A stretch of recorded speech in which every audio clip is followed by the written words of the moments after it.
What's up everyone? Welcome to my mini vlog. So for today's video, samahan niyo po akong maggala sa summer capital of the Philippines, Baguio City. Let's go! Ang main purpose po pala ng pagpunta namin dito sa Baguio City ay para magpa-photoshoot. Para kumuha ng Civil Service Certificate. O diba? Lumayo pa ng Baguio. So after nga namin sa Civil Service Commission guys, dumiretso na kami sa SM at dito kami sa Cabalen nag-lunch kasi 3 hours ang biyahe namin from San Jose City. Pero worth it naman guys kasi sadyang nagutom talaga kami ng malala. Kaya ayan, enjoy the food! So after nga namin kumain guys, lumabas muna kami para magpahangin at para magpababa ng kinain kasi grabe, yung busog namin parang pang 3 days na. Huy! In-enjoy na din muna namin yung view at saka yung oras na magkakasama kami ng kapatid ko kasi minsan lang mangyari to guys, kaya dapat sulitin natin, o diba? Kasi ang buhay parang life yan. Actually, first time lang naman namin talaga gawin to na gumala ng sama-sama. Kasi laki lang din naman kami sa hirap at nagsumikap lang din magtrabaho para maranasan yung mga ganitong bagay, guys. Kasi alam nyo, kaya nga tayo nagtatrabaho minsan para sa pamilya natin, di ba? Hindi yung puro trabaho lang. Bigyan din natin ng oras yung mga sarili natin at yung pamilya natin. Kasi yung pera, kaya nating palitan at kitain yan. Pero yung pagkakataon na magkakasama kayo ng pamilya nyo, ayan yung mga bagay na hindi matutumbasan ng kahit anong halaga. Di ba? Kaya enjoy lang guys. Let's go. Huy, napakadrama ko. Nakakaiyak. Pengin tissue. Andito na nga kami sa Freedom Park at syempre sinubukan namin ng strawberry ice cream na 30 pesos each. Uy, ba't ganun? 10 pesos lang sa amin ko sa probinsya. Pero guys, masarap naman. Siyempre, sinubukan din namin yung boat riding. Ang saya-saya lang guys, di ba? Kita niyo naman sa mga pagmumukha namin, tawa ng tawa. Naiiyak pa nga si Mika, di ko alam kung luha ba yan o natalsikan ng tubig. Nandito na po kami sa Sapa. Sapa? Napakahirap. So ayun guys, sinubukan din ni Mika mag-paddle kaso nahirapan siya kasi yung pala sira. Sira yung dulo guys. Pero kinaya naman kaya ayan. Siya na ang aming driver for today's video. Kinuha ko na nga yung paddle at ako na yung nagsagwan kasi itong kapatid kong si Mika, pabibo, siya na daw. Hindi naman pala kaya. Diyos ko, kanina pa kawag ng kawag, hindi kami nakakaalis sa dulo. Sabi ko, hindi tayo uusad kaya ako na, baka gabihin tayo, baka di na tayo makatulog. Wala kayo, pengin una, pengin kumot, huy. Ito pa nga guys yung epic ano, kanina pa kami nasa gitna ng tubig at nagdadrama-drama. Yung pala, bigla ako naalala, naiwan ko pala yung bag ko dun sa lalagyanan ng life jacket. Uy! Kaya naman nagmadali kami bumalik. Diyos ko, muntik ko na nga languyin yun. Sabi ko sa mga kapatid ko, mag-pray kayo na sana hindi pa nawawala at andun lang. Pero buti na lang, andun pa rin talaga. Kaya tuloy ang kasiyahan mga kababayan. Let's go!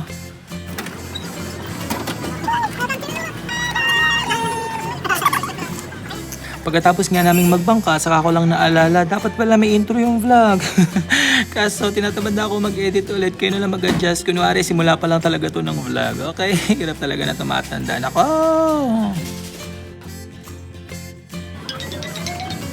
At syempre, hindi rin namin kinalimutan subukan ang strawberry taho. Ooh, yum yum! Sabi ko sa kapatid ko, videohan ako yung pang-aesthetic.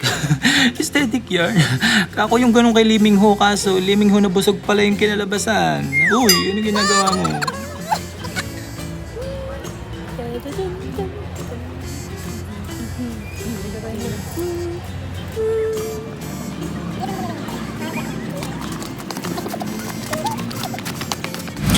Kinagabihan nga ay bumalik kami sa SM para itry ang Starbucks. Actually, ilang beses ko ba lang natatry mag-Starbucks. Pero this time, kasama ko aking mga kapatid. Sabi ko sa mga katrabaho ko nung nag-file ako ng leave, kailangan makapag-Starbucks ako sa Baguio kasi meron akong gift certificate galing kay Ma'am Odds. Haha, shout out! Ay, nagamit ko na siya. Finally!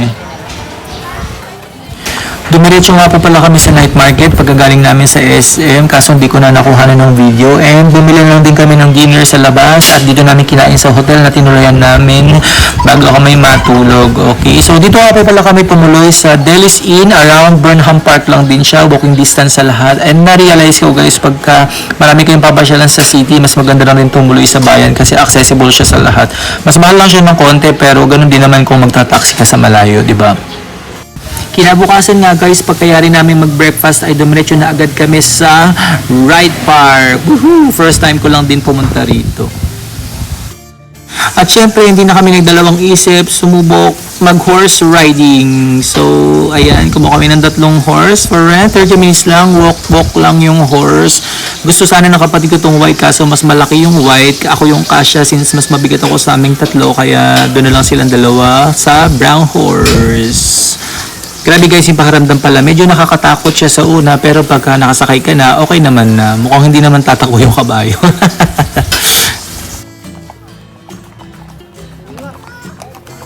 Mika, Jeder.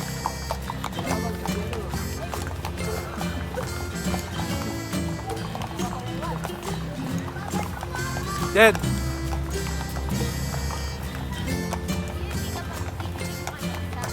Ha? Hindi, mama. At syempre dahil bida-bida ako, sabi ko kay tour guide, sir, try ko nga po mag-isa. Pumayag naman siya, tinuruan niya lang ako saglit, and then ayan, mukhang kaya naman. Pero buti na lang din, hindi ako itinakbo ni Tanggol, ni White Horse, kasi kung nagkataon, diretso kami sa Sagada. Sagada. Thank you, Tanggol. Nice meeting you. Pagkatapos nga namin ay umakyat kami sa taas dito papunta sa White Mansion. Guys, advice ko nga pala, better magsuot ng rubber shoes dito sa Baguio para makagalaw tayo ng komportable sa lakad-lakad at takbo-takbo. Dito nga pala sa taas ay may nagpaparent ng mga Igorot costume. Syempre, di kami nagpahuli at sinubukan namin. Woohoo! Ayoko, kapangit.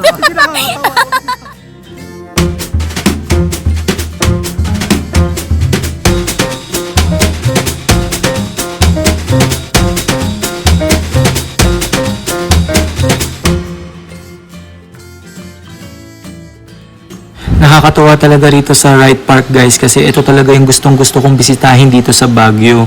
Yung matataas na mga pine trees, makulimlim na paligid at malamig na klima, nakaka-relax talaga. Talagang mararamdaman mo na nasa bakasyon ka.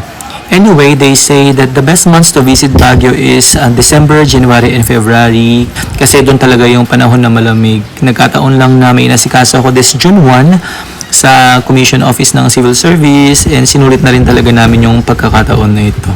Kaya ayan yung The Mansion, pero hindi na kami nagpa-picture doon. Dito na lang kami sa paligid. Ayan, in-enjoy yung pagkakataon. Pagbalik nga namin ng hotel, nag-prepare na agad kami for checkout because it's almost 12 p.m. and we still need to go to Strawberry Farm. Unfortunately, due to bad weather condition, we didn't have the chance to go there. Kaya after ng lunch, dito na lang kami sa palengke bumili ng strawberries and pasalubong.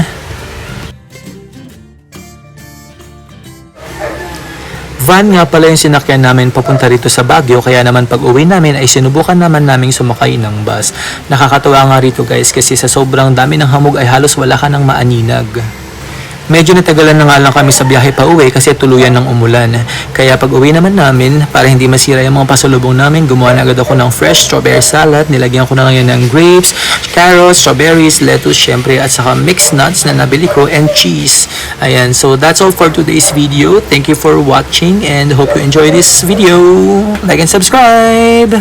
Bye!